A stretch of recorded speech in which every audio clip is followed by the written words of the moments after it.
Welcome, everyone. Thank you all for your patience. So I think we'll get started now. I think we have most of our panelists here. And I think we're just waiting for one more. So in the meantime, we will get started. Welcome back, everyone, to Advocacy in Action. This is a series of conversations taking listeners behind the scenes of advocacy campaigns that save lives. I'm Mena El-Turky with the Global Health Advocacy Incubator, and I'll be your host. As we continue to celebrate Women's History Month, I'll be chatting today with women who are leading advocacy campaigns on a variety of public health issues, ranging from safer roads to global health equity. Through our conversations, we'll have a chance to better understand who these women are, their experiences leading advocacy campaigns, and how their work is changing society for the better. Today, we'll hear from 3 different women who are not only leading this work, but also addressing public health issues that impact women everywhere. So please join me in welcoming our 3 superstar guests. First, we have Hema Granados, our in-country advocacy coordinator and my colleague from the Road Safety Program with the Global Health Advocacy Incubator in Colombia. We have Kelcey Armstrong-Walenczak, the Policy and Advocacy Manager with the World Heart Federation, and Judge Nejla Ayubi, the Chief of Coalition and Global Programs with Every Woman Treaty. To all of our listeners, thank you for joining again. And if you'd like to ask any questions or share any insights throughout this conversation, feel free to mention us in your tweet and hashtag GHAI chats in the tweet as well. So I think we can get started. Thank you, panelists, all so much for being here and lending your voice to this important discussion. I want to get us started with a question for all 3 of you, but I just want to make sure you can all hear me. Okay, I think I'm good. Okay, so we'll get started. So can each of you tell us okay, great. Thank you, Hema. So I think we just have Hema and Kelcey on the line, and we're still waiting for Judge Nejla, so we'll get started with you too. So can each of you tell us what issue propelled you to become an advocate, and was there a specific moment you realized you wanted to be an advocate? Hema, let's start with you.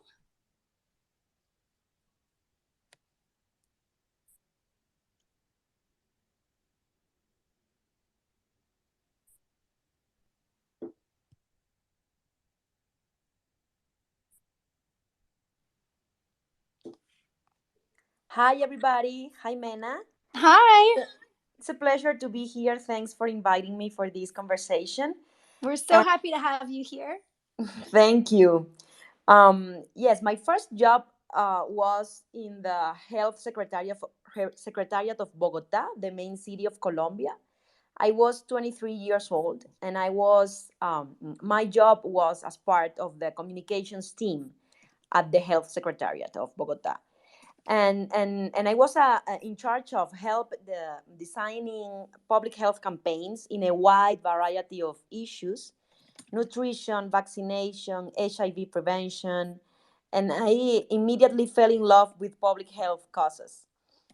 I believe it has to be with its connection with life, with well-being, human rights. And since then, I have worked in understanding how to create campaigns that impact decisions in different levels.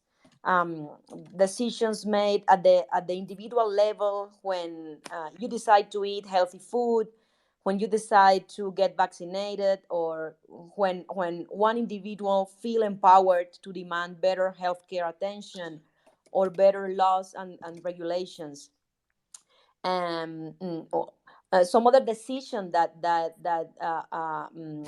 me as an advocate is engaged with is to try to influence editorial decisions within the mass media outlets. For example, when you get these outlets to effectively cover public health matters, for example, and of course decisions at the highest level of power, when policymakers feel the urgency to prioritize a certain public health issue through legislation or through regulation.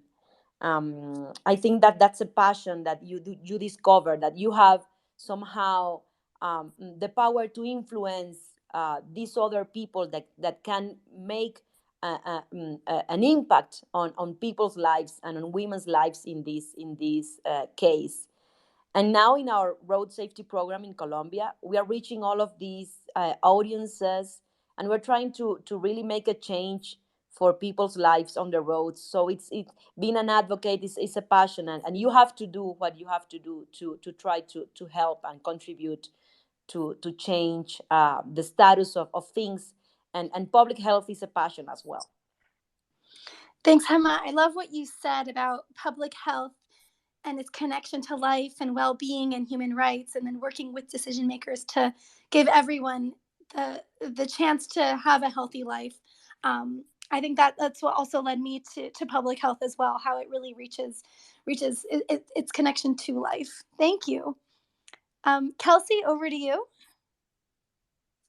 Thanks so much. I think, like many, or maybe even most advocates, I didn't exactly grow up dreaming of this kind of work. I started my professional career in communications with a sort of general ambition of working in an international environment and on causes that mattered and things that aligned with my personal values.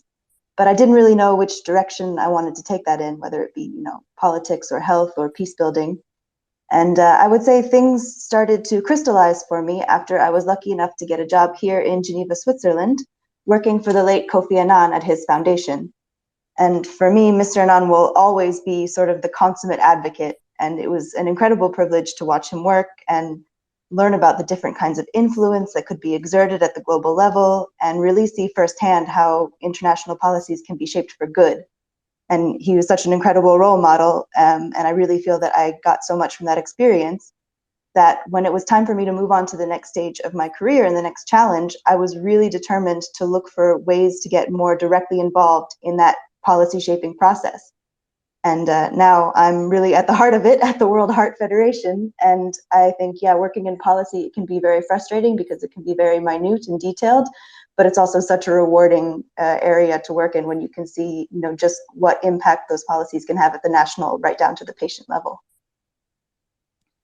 Thanks, Kelcey. And you're absolutely right. Having those inspiring figures kind of show us the influence we can have at the global level is important, especially in those times when it is taking longer than we want it to be. But it is always a good thing to have. Thank you, Kelcey. Judge Nejla, I don't think has joined yet, so we'll go ahead to the next questions and come back to her when she has a chance to join on to the Twitter Spaces. So my next set of questions are actually just for Hema. And like I mentioned earlier, Hema Granados is the Colombia Advocacy Coordinator for the Road Safety Program with the Global Health Advocacy Incubator. She's a communications professional with experience creating communications and advocacy strategies for development, human rights, gender equality, and public health. Hema, I'm so happy to have you, a fellow road safety advocate, here with us today. And I just have a few questions about the work that you're doing and the work you've done in the past. So, what, in your experience, do women specifically bring to advocacy work in general? Mena, yes, I do think that women have been historically discriminated and segregated to care-related activities as their main field of action, and they haven't been at decision-making positions, not until recently. So they have had no power, at least in the visible and formal power positions, and conquering their rights has been and is still such a long, constant fight, on which patience, solidarity, persistence, and resilience have been key. So I think that women have under, understood that fighting for this type of causes is a long-term fight, a long-term path. And women that engage with defending a cause usually understand that it requires to be creative, to be tough, but to be loving and caring at the same time.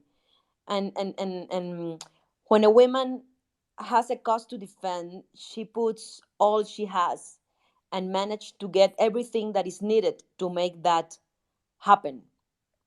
So I believe they and we as women have learned to resist, to create networks, to work with others, women and men, of course, and to break walls. Um, so I can say with no doubts that women are the most inspiring advocates you can find in any place and in any issue, from sexual and reproductive rights to environment to road safety. I think they bring, women bring to advocacy the perspective from the ones that haven't been traditionally heard, uh, the vulnerable people like children, the elderly, people with disabilities, and this passion and conscience of knowing that social causes like public health are the toughest fights, as we say in GHAI and in Tobacco Free Kids campaign. We are leading with the toughest fights, and women know how to deal with the toughest fights because, of course, they have been conquering their rights in a very tough and difficult way for so many years, that they have learned and we have learned that these fights requires all of the energy and all of the passion, and especially this ability of women to work with other women, that is so inspiring and so beautiful.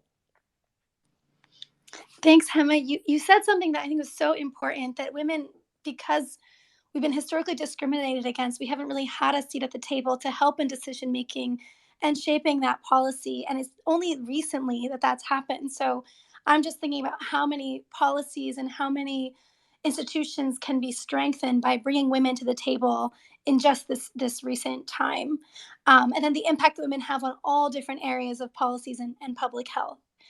And speaking of road safety, is there an intersectionality between gender and women and road safety that maybe we don't think about a lot or that people don't really think about?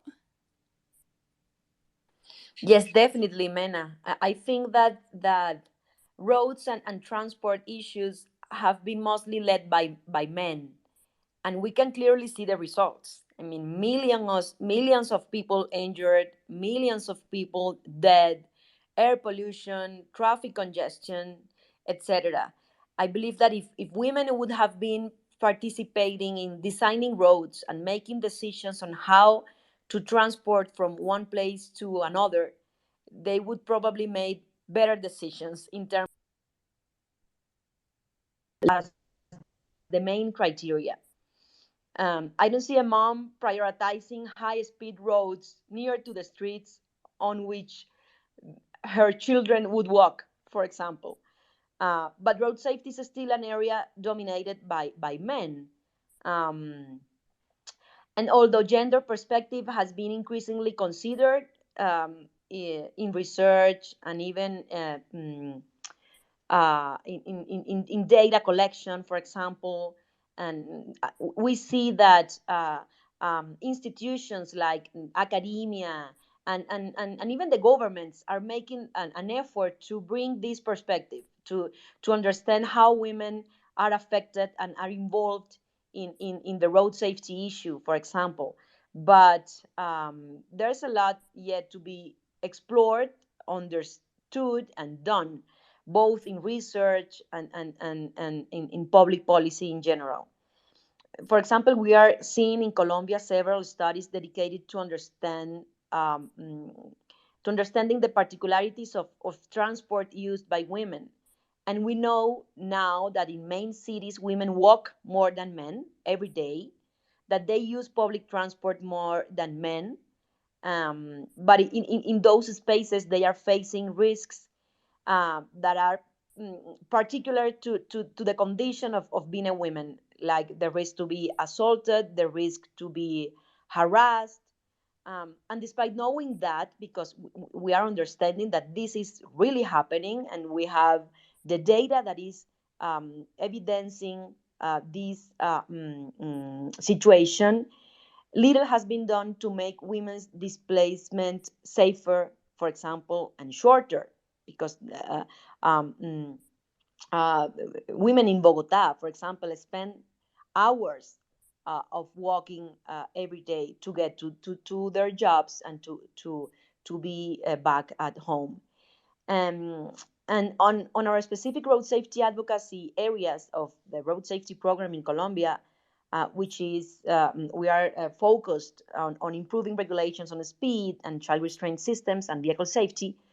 A lot has to be done to incorporate this gender perspective in all of the stages of the work, to really research with the focus on women, uh, the data analysis, the strategic thinking on how to better advocate for improved regulations, how to guarantee compliance of the norms, how these women are being impacted by the road safety and the transport measures in general. How is the current situation of affecting women all of ages? Are women more likely to support these measures, for example, that protect life? I think they would. I think women are much more engaged with the measures that protect lives, for example, and we should be much more active in engaging them in advocating for saving lives measures. And how can we invite these and these advocates, women advocates, to incorporate road safety in their fights? We see here in Colombia women are fighting for sexual reproductive rights, and they are very active, and they have gained huge victories in sexual and reproductive rights. But we are not seeing many women involved in road safety here in Colombia. We have really good advocates. We are working with one extraordinary woman that is named Mari Botajicio from the League Against Road Violence, but there are not many women working on this cause. And I do think that if we understand how to get them engaged, they can be the better advocates for this matter. Thank you, Hema. You made so many great points. And I also work in road safety. And do you feel like it is an area that's dominated by men, and how it would benefit from bringing in more voices of women? I think you mentioned something about, just from even the road design, not even talking about policy, but just from the beginning, from the road design, and, designing a road that's low speed near schools, would just come more naturally when they're thinking about where their children are walking, or just the fact that bringing women to the table in the development of these policies brings the idea of safety into the conversation and just makes things safer for all women. Um, so I think you're absolutely right. And in transport and road safety, it is a space that does not have as many women there. So it is critical that we continue in our work to keep bringing more women into the conversation, to bring in these different perspectives that can create just a safer society for everyone. And my last question for you is about your past work before you came to the incubator. So, prior to joining the incubator, what are some of the ways and some of the work that your past experiences have impacted women? Well, I worked for the United Nations Population Fund for 10 years here in Colombia. Mm, and we worked with national and local governments, as well as civil society organizations, to improve public policies on areas like sexual and reproductive health, gender equity, gender violence prevention, among others. I was in charge of developing communications strategies to make these issues visible for the women that were affected, but for the media and the policymakers as well. And it was a big challenge to raise awareness on sensitive subjects, like, for example, female genital mutilation on indigenous communities, which is it was a completely invisible issue when it was first discovered. um, and we try to make this issue a priority and an urgency, and a visible women's rights violation in the public arena.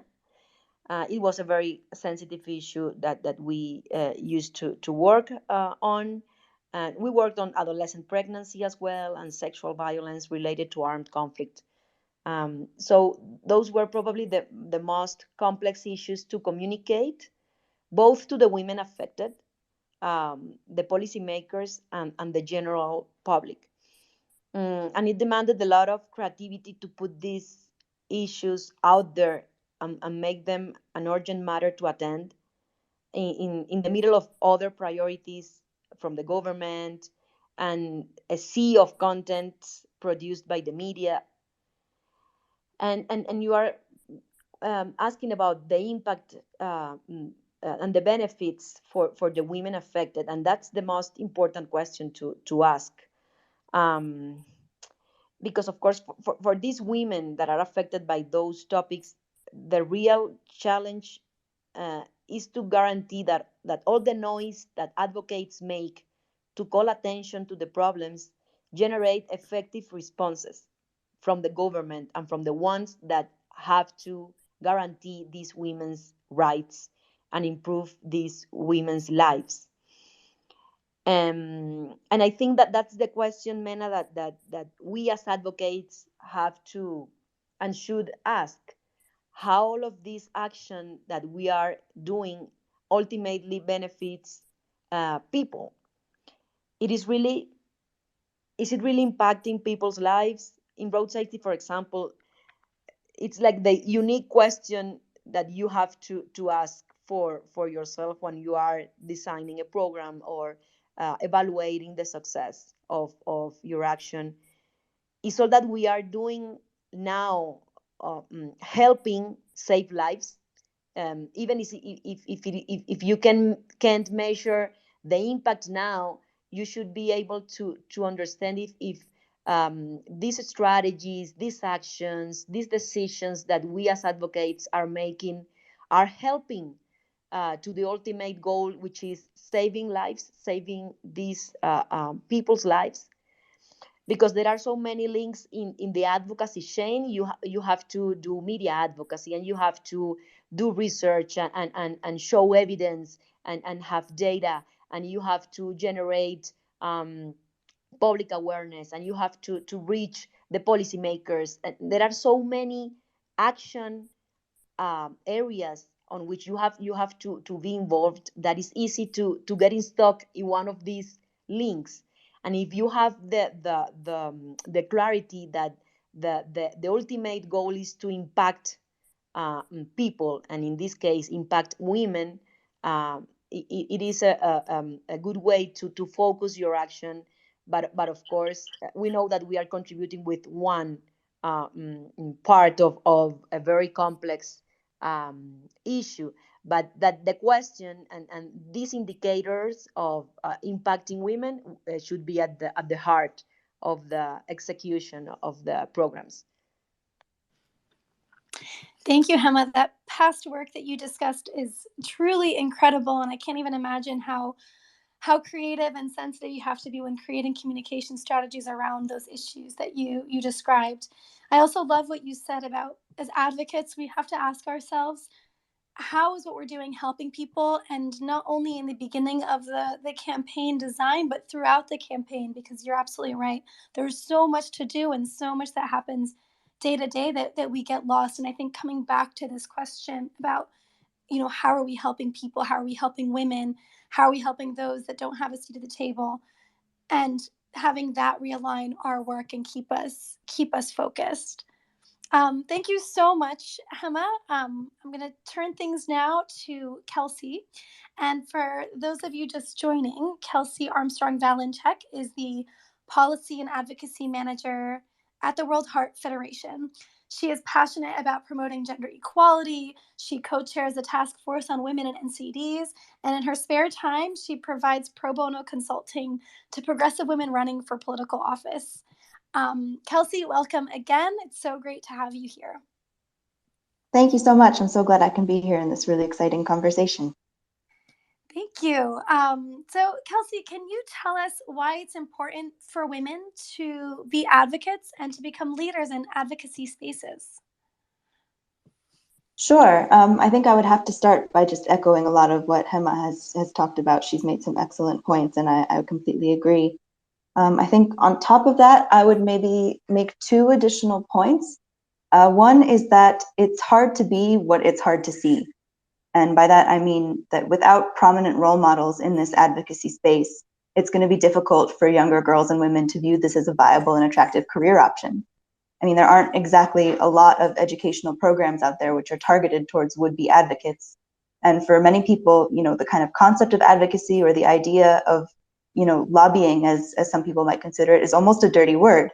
So I think connecting with people, and especially with women who are active and leaders in policy processes, and really learning from their journeys, and is an extremely helpful way to learn about advocacy as a career path. And I think, we definitely have traditionally been underrepresented in this space. So it's very important to see those leaders out there and know that this is something you can do too. My second point, I think, would be that in global health advocacy in particular, advocates and policy wonks almost always need to be working really closely with scientists, with researchers, with physicians, whoever it might be in their specific space, to ensure that our arguments and campaigns are backed up with a really strong evidence base. So diversity on both sides of this partnership, the advocate and the scientist, is really essential to ensuring that no one gets left behind in health policymaking processes, that we're not relying exclusively on data generated by cohorts in high-income countries or studies that fail to look at gender-responsive health outcomes.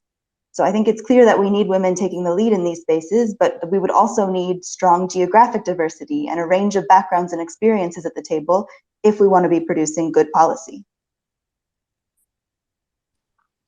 I think you made so many great points. I had a hard time writing them down. I think you're absolutely right about the role models and showcasing these role models to young girls at a younger age, because oftentimes you don't even, these don't even come up as career paths, when kids are in elementary school, middle school, high school. So I think that's, an absolute. And then not only having women's voices in the policy process or the advocacy process, but on the evidence building component as well is critical. Thank you. That was wonderful. Kelcey, what are some of the health issues that predominantly impact women that you don't think have received enough attention yet, or just haven't received enough attention? Oh, I'm so glad you asked. It's probably not going to be a shock to anyone that I'm here from the World Heart Federation, and I'm going to talk to you about cardiovascular disease. But you might be shocked about what I'm going to say, because there is a very serious gap in awareness, diagnosis, and care for women who are either living with or at risk from cardiovascular disease, or CVD, as we like to call it. So cardiovascular disease is responsible for 35% of deaths in women each year. It is the #1 leading cause of death in women, period, around the world. And 35% is more than all cancers combined. I mean, did you know that CVD kills over 12 times as many women as breast cancer? This is not at all to disparage efforts to reduce breast cancer deaths, obviously. But when you think about the number of awareness campaigns and the huge amount of funding that goes into breast cancer targeted towards women, it really drives home the point that CVD in women, which kills over 12 times as many, is seriously underappreciated. And it can manifest in so many, often insidious ways. For example, air pollution is becoming more and more recognized as a serious risk factor for cardiovascular disease in general. But because women more often than not bear the brunt of food preparation burdens, they're more exposed to indoor air pollution from home cooking fires. So it really affects us in very different and sometimes unexpected ways. I don't want to, go on and take up too much of everyone's time, but there are a couple of key elements I would just want to highlight in this space. One is that some heart disease symptoms can look different in women than they look in men. This is also true for heart attacks. So it's really important to know those symptoms because this mismatch in expectations can lead to women being more frequently misdiagnosed or not diagnosed at all when it comes to CVD. Another key element here is that women continue to be underrepresented in clinical trials. So that leads us to an insufficiency of awareness and data on sex-specific presentations of cardiovascular disease, which I kind of alluded to earlier when I was talking about getting, the scientists on our side and having that diversity that we need at the table. So if anyone is interested in learning more, I just want to give a quick shout out that we've got tons of information on our website, worldheart.org/women-CVD. And really my key message here is that it's not just a men's problem. This is absolutely the #1 killer of women that needs more attention and more action, really on all sides. Wow, Kelcey, a lot of those facts that you listed, I had no idea. And I'm so happy that you have the time to share with everyone. And I think it did hit home that point that you made, that women need to be involved on all aspects of this work. So not in just the advocacy and policy, but in the science, in the trials, which is critical to the awareness and diagnosis and providing care to women around the world. Thank you so much for coming on. We did have a third panelist, Judge Nejla Ayubi. I'm just going to check if she'll be joining. But if not, since I don't see her on here, if not, we can start to wrap things up, and hopefully in a couple of weeks we'll set up a Twitter Spaces for just us and her to talk more about her work with Every Woman Treaty, around developing a global treaty to prevent violence against women, that Every Women Treaty is working on with the Global Health Advocacy Incubator. So hopefully just stay tuned, so we'll get to hear about that more. I'd like to take a moment to thank our guests, Hema and Kelcey, for joining us today and sharing their stories and about their work in this episode of Advocacy in Action. And of course, I'd also like to thank all of you, our listeners, for tuning in as we celebrate women advocates around the world, not just today, but every day. If you want to know more, you can find more information about future episodes by following Global Health Advocacy Incubator on Twitter at incubator_GHAI, and on our website at advocacyincubator.org. And we hope you continue to join us as we explore what's working, what's not, and what's coming next for global health advocacy. Thank you again, everyone. And I'm Mena El-Turky. Until next time. Thank you, Mena. Thank you, everybody. Thank you, Hema. Thank you, Kelcey. Thanks, Mena, and thanks to the GHAI.